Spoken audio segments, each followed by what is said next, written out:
Welcome back, Wargamers. So I decided today that I was going to make a new battle mat. I'm going to get into some skirmish games here shortly, Saga, and a game called Tribal, which is a really cool game out of New Zealand. It has some really interesting battle mechanics, again, with the cards. And so I needed a 4x3 mat to play on, and I figured someone might be interested in how to make a cheap and a really high-quality mat to wargame on. So here are kind of the basic components you need. Of course, the main thing will be a canvas cloth, drop cloth with some latex caulk. Again, the latex caulk, you'll only really probably need 2 tubes of this. I'm going to go a little overkill with 4. And just any drop cloth that you can get at a hardware store. I think this was a 5x5 drop cloth. It was about $8, and also we're gonna have a nice bucket with some sand to mix all that latex caulk in, and some brown paint. I use these super cheap poster paint. It's not even acrylic paint, and that'll give us the nice color of some dark brown earth. And then after we get the earth and the caulk down, we're going to cover it in some homemade flock that I use. I make my flock from wood flour, not from the sawdust I see a lot of YouTubers making tutorial videos about. I like the wood flour because it's really fine. It's I think it's easier to work with than the sawdust, and in the U.S. it's much easier to find. I could not find large amounts of sawdust, a reliable source for that, but wood flour apparently very common. I bought it off Amazon for like $10. You got a huge jug to make gallons of flock if need be. So those are the kind of basic materials I will be using as I make this mat. A few things to keep in mind. You know, you're going to want some protective wear. You know, bring some gloves. Just the caulk is going to create a mess, so you want to keep that off your hands. Keep your hands clean, and of course, a mask. Whenever you're dealing with this wood flour flock, you want that. You don't want to be breathing in all those sawdust particles. All right, so I'm just going to go through and show you the process. And I do apologize for the video quality. My kind of primary camera is having some technical difficulties, of course, so I'd use my backup, which is an old low-def camera. But anyways, so the first thing you should do is you should make an outline of the size of your mat on your drop cloth and not cut it out. Do not cut it out. All right, you're going to want some spare canvas around your mat to pin it down while it's drying. If you don't weigh down the corners while it's drying, it's going to all ball up once that caulk dries. Did that the first time. I didn't have anything holding it down. Came back and I just had a nice, just messy ball sitting in the middle of my room. So outline it, but do not cut it out. Save that extra canvas to weigh it down. All right, so that's my first hint. And as we go through, since I've made several of these mats, I've learned some common pitfalls to avoid and just some things to make sure your mat is as high quality as possible. Don't make the mistakes that I made when I first started making these canvas mats. So I'm going to go ahead now and I'm going to show you mixing up the caulk and spreading it out on the canvas. So let's go and start mixing it all together. I've already emptied the caulk in there, and now I'm just going to put in all the brown. Make sure you load up the brown paint pretty well in there. If you don't put enough in there, all the white caulk will turn it kind of this light brown, almost pinkish color. It doesn't quite look right when you're trying to simulate dirt. So anyways, put a bunch in there. Several bottles of paint will do. And then we'll go ahead and mix it. I mix it with just an old dowel rod. Alright, you can use anything that you're alright with completely ruining. And, don't use your favorite bucket. Your bucket is going to be pretty much trashed. So this is my my lovely caulk bucket. And if you do make some extra of this kind of caulk grit mixture, if you have any left over at the end, what I do is I use it to cover all my wargaming hills to give the styrofoam kind of like this really nice protective cover. It also is good at absorbing flock, so it's really good for covering your terrain. In fact, I cover nearly even buildings and things with this mixture. It looks pretty good. Gives a nice texture. So I'll probably be doing a tutorial about that sometime in the future. But anyways, this latex caulk is one of the best wargaming tools you can ever come across. So here we go.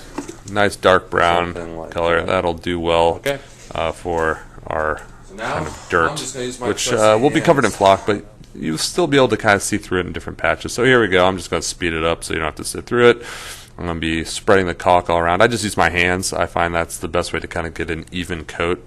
Don't need to use any tools. And make sure you coat it really thin. All right, do not go thick.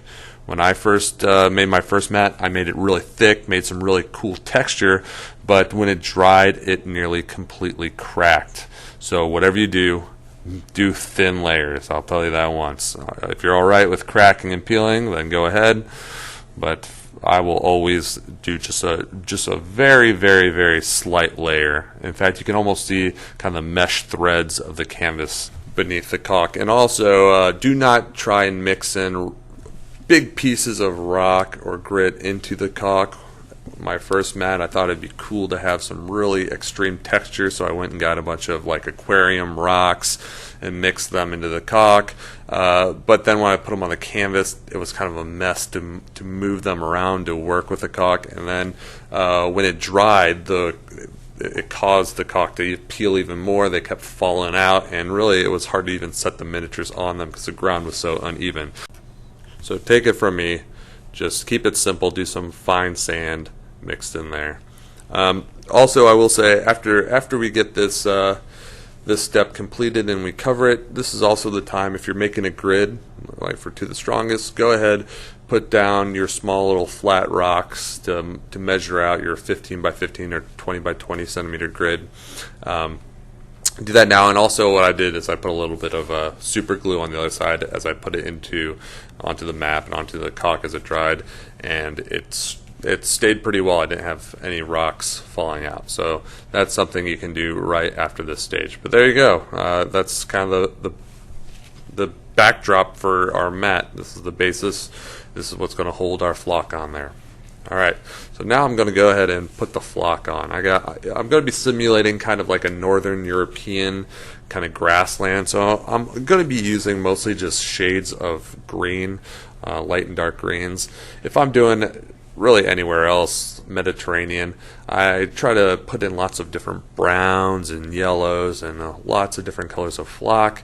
But since, again, I'm just doing kind of this northern grassland, I can keep it easy, and I'm really just going to use 4 different shades: a really dark green, medium tone, a highlight, and then kind of like this yellow, super high, fine highlight.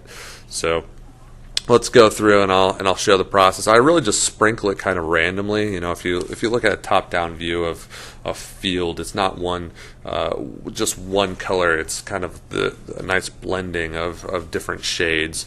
So I just kind of walk around randomly, try not to get into making any patterns or anything.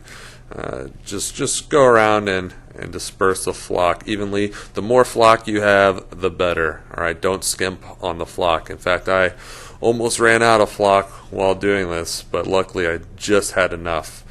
And also, if you want to, you can add some woodland scenics, shrubs, or clump foliage. That'll look pretty nice. It'll be costly because that isn't cheap, but if you want to really spruce up your mat, you can do that as well. So here I'm going with kind of my medium tone, layering in there, kind of making sure they overlap a little bit, since in our last step we're going to be blending the colors together. So again, I'm just going to place this around, and then after this I'll get a nice little highlight color of some green yellow, which I'll place sporadically around the mat, and then finally my last highlight color, which we'll see in a moment, will be this kind of bright yellow color, and I'll only put that in a few places. Now, after you set out all the flock, you want to let it sit overnight. Don't even touch it. Don't mess with it. You want it to dry. All right. Now, unfortunately, I didn't quite capture what to do next because it's a mess, and I was more concerned about not having my wife kill me, which is after this is dried in the morning, you're going to take both ends and kind of shake it, and shake all the excess flock to the middle. And in doing that, you're going to kind of blend the colors together as the flock kind of travels down the sides of the mat, and you get this really nice subtle gradation in color, which is great. And I'll show you kind of what it looked like here in a moment. And again, while it's drying, make sure you have something weighing down the corners of the canvas. I just used some tools that were lying around to make sure that it doesn't contract the mat. All right, so there you go. It looks pretty good now, but here I'll show what it looked like after I had blended it together. I videoed this in my garage, so it's a little dark, but there you go. You can see that there's just this really nice, subtle change in color. I'm really happy with how this turned out. Again, all I did, you can still even now shake it a little bit, and you can see the flock moving around. All right, and you get up in there, and here I'm rubbing it in, blending it a little more in that location. And the final kind of step of this will be spray it down with some watered down PVA glue, which I have right here. That will ensure that the flock is really locked in there, and your mat stays protected. So there you go. Hope you enjoyed it, and as always, keep playing with toy soldiers. Until next time.